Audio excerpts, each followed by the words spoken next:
तो स्टूडेंट इस वीडियो में हम क्लास 12 केमिस्ट्री के 3 महत्वपूर्ण अभिक्रियाओं को स्टेप बाय स्टेप समझेंगे।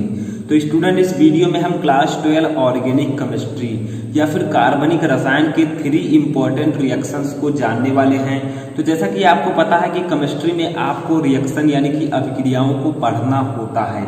ऐसे में इस वीडियो में हम बोर्ड एग्जाम में पूछे जाने वाले 3 इंपॉर्टेंट रिएक्शन को स्टेप बाय स्टेप समझेंगे। ठीक है, इसे हम लोग कहते हैं क्या होता है जब, यानी कि क्या होता है जब नाम से ये रिएक्शन जाना जाता है।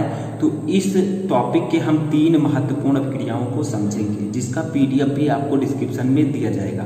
तो देखिए क्वेश्चन किस प्रकार से किया जाता है। जैसे क्या होता है जब फॉर्मेल्डिहाइड की क्रिया सांद्र कास्टिक पोटाश विलयन से कराते हैं। यानी कि क्वेश्चन में पूछा जा रहा है कि जब हम फॉर्मेल्डिहाइड की क्रिया सांद्र कास्टिक पोटाश विलयन से कराते हैं तो क्या होता है। ठीक है, इस प्रकार के क्वेश्चन आते हैं। तो देखिए हमें करना क्या होता है, इसके रिएक्शन को बताना होता है। ठीक है, रिएक्शन का मतलब इसकी अपक्रिया को बताना होता है कि जब फॉर्मेल्डिहाइड की अपक्रिया हम सांद्र कास्टिक पोटाश से कराएंगे तो क्या बनेगा। देखिए सबसे पहले हमें करना क्या होगा, इसके लिए हमें फॉर्मेल्डिहाइड का फार्मूला लिखना होगा। फॉर्मेल्डिहाइड का फार्मूला होता है HCHO, ये होता है आपका फॉर्मेल्डिहाइड। ठीक है, और प्लस आपको किससे अपक्रिया करानी है, कास्टिक पोटाश से। ठीक है, यानी कि आपको कराना है KOH से इसकी अपक्रिया। अब पूछा जा रहा है जब ये दोनों आपस में अपक्रिया करेंगे तो बनेगा क्या। ठीक है, तो देखिए ये है आपका फॉर्मेल्डिहाइड। जब फॉर्मेल्डिहाइड की पोटेशियम हाइड्रोक्साइड से क्रिया होती है तो क्या होता है, यही क्वेश्चन है। ठीक है, तो देखिए HCHO हमारा है, आपका बनेगा क्या, तो आपका जो उत्पाद बनेगा वो बनेगा CH3OH और प्लस HCOOK। कैसे बना, देखिए C हमारा कितना है, कार्बन, पहले इसको बैलेंस कर लेते हैं। कार्बन इधर कितना है 1, इधर कितना है 1 2। ठीक है, यानी कि 2 कार्बन हमारे पास है। तो देखिए हमें यहाँ पर 2 कार्बन करने हैं तो हम 2 आगे 2 से गुणा कर देते हैं। ठीक है, अब देखिए कैसे हम लोग इसे समझेंगे। तो जब फॉर्मेल्डिहाइड की क्रिया पोटेशियम हाइड्रोक्साइड यानी कि कास्टिक पोटाश से कराई जाती है तो हमारा बनता है मेथिल एल्कोहल। मेथिल एल्कोहल, ठीक है, मेथिल एल्कोहल है कहाँ, मेथिल एल्कोहल ये है। ठीक है, और ये आपका जो है इसका नाम है पोटेशियम फार्मेट। ठीक है, तो इसको भी लिख देते हैं पोटेशियम, ठीक है, फार्मेट। फार्मेट ये आपका है फॉर्मेल्डिहाइड। ठीक है, फॉर्मेल्डिहाइड,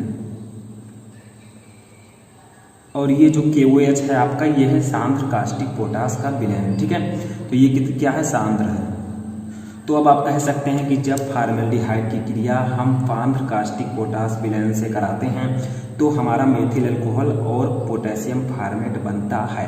इसी प्रकार से आपको इस क्वेश्चन का रिएक्शन लिखना होता है। ठीक है, अब देखिए यहाँ पर देखिए बैलेंस है रिएक्शन या नहीं। तो देखिए हाइड्रोजन कितना है 2 2 4, 2 मैंने क्यों गिना क्योंकि आगे 2 लगा हुआ है। ठीक है, तो 4 1 5 हाइड्रोजन, इधर देखिए 3 और 1 4, ठीक है, 1 ये 5 हाइड्रोजन। ऑक्सीजन कितना है 2 1 3, यहाँ पर कितना है 1 और 2 3। ठीक है, पोटेशियम कितना है सिर्फ 1, यहाँ पर भी 1 है। ठीक है, कार्बन कितना है सिर्फ 2, यहाँ पर भी 1 और 1 2 है, यानी कि ये बैलेंस रिएक्शन आपका हो चुका है।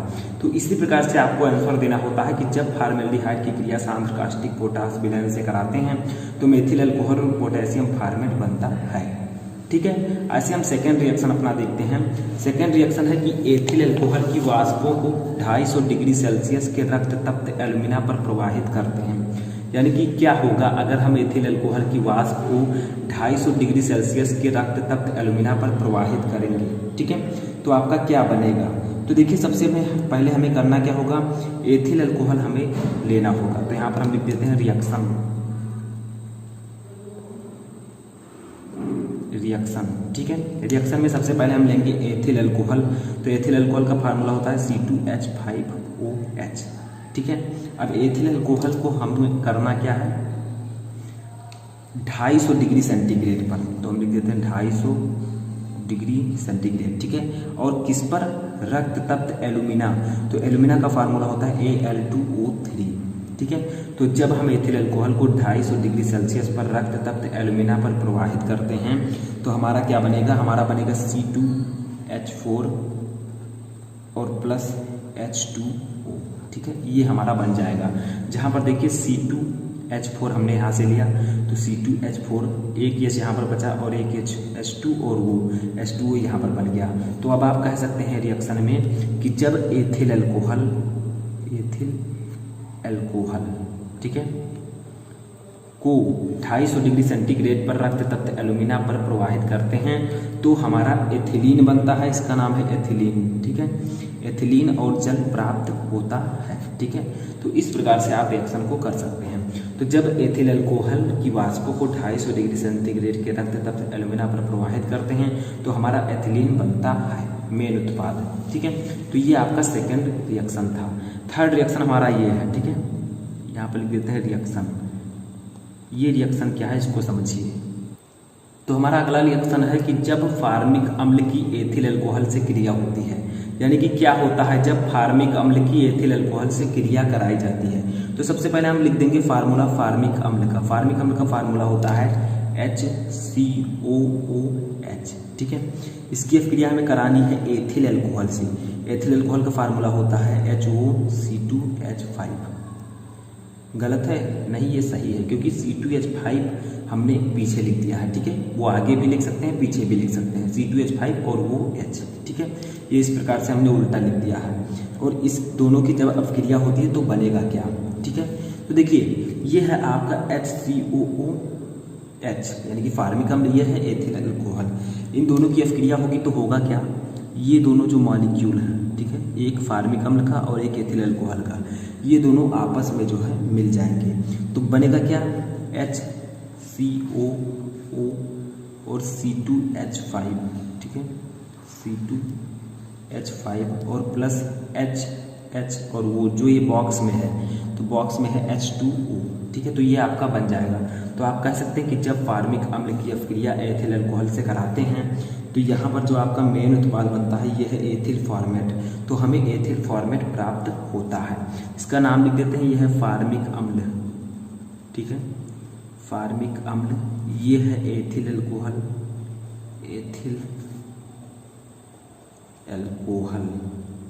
ठीक है, यहाँ पर एक चीज़ और ध्यान रखिएगा, इसके ऊपर H2SO4 रहेगा। ठीक है, जो आपका उत्प्रेरक है वो सल्फ्यूरिक अम्ल रहेगा, H2SO4। ठीक है, तो देखिए यहाँ पर बनेगा क्या? Ethyl format, ethyl format. ठीक है, और ये है आपका जल। तो आप कह सकते हैं कि जब हम फार्मिक अम्ल की अभिक्रिया एथिल अल्कोहल से कराते हैं H2SO4 की उपस्थिति में तो हमारा एथिल फॉर्मेट प्राप्त होता है। इसी को हम इस अभिक्रिया से डिनोट करते हैं। तो आई होप कि आपको ये तीनों रिएक्शन आसानी से समझ में आ चुके होंगे। बहुत सारे रिएक्शन मैंने आपको बताए हैं, लिंक आपको डिस्क्रिप्शन में मिल जाएगा या फिर आप प्लेलिस्ट में जाकर भी देख सकते हैं। तो इस वीडियो में फिलहाल इतना ही।